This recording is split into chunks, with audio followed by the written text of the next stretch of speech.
Vishnu Chitta admonishes Kodai and presents a new garland to Perumal.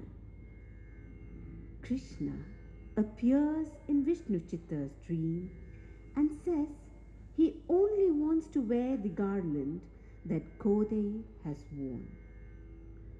From then, she is known as Andal, the girl who rules over the Lord.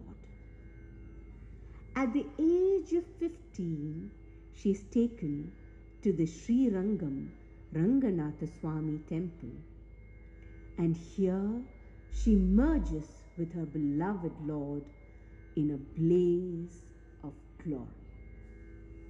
Kakkate purva phalgunyam tulasi kananodbhavam vande vishwambharam godam namah Sri Ranganayaki.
Tadiginadum,